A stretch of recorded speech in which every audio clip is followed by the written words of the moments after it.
War with North Korea is an all-out war against the regime. The North Korean government launches what it calls a Hwa-15 intercontinental ballistic missile at an undisclosed location in North Korea. AP: there is a 70% chance the Trump administration will order an attack on North Korea if the nation performs another nuclear test, Republican Senator Lindsey Graham has estimated. Mr. Graham said the odds were high Donald Trump would attack the country, to prevent Pyongyang from acquiring the capability to target the U.S. mainland with a long-range nuclear missile. I would say there's a 3 in 10 chance we use the military option, Mr. Graham said in an interview with The Atlantic. If the North Koreans conduct an additional test of a nuclear bomb, their 7th, I would say 70%. Mr. Graham added that the issue of North Korea had come up during a round of golf with Mr. Trump. War with North Korea is an all-out war against the regime, he said. There is no surgical strike option. So if you ever use the military option, it's not to just neutralize their nuclear facilities, you gotta be willing to take the regime completely down.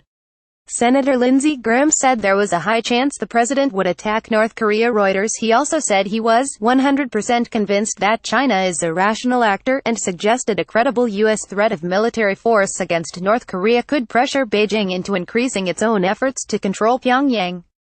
They see North Korea as a thorn in our side, a problem for them, but the upside of North Korea is greater than the downside for them, Mr. Graham said. He added, I am literally willing to put hundreds of thousands of people at risk, knowing that millions and millions of people will be at risk if we don't stop North Korea. Although the tipping point had not yet been reached, this could change if Pyongyang tests another nuclear weapon, he said.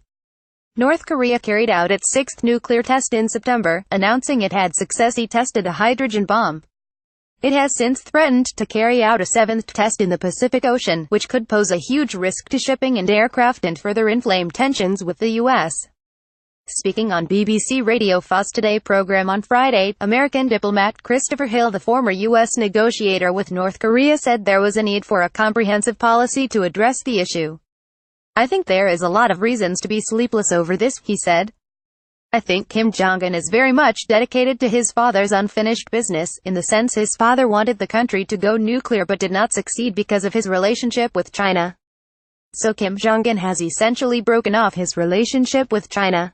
And secondly, I think he is concerned about finishing his grandfather's unfinished business, which was to unify the Korean peninsula, and that was thwarted by the presence of the Americans on the Korean peninsula and many other countries from the United Nations, and so he's essentially looking for a means to decouple this kind of international support.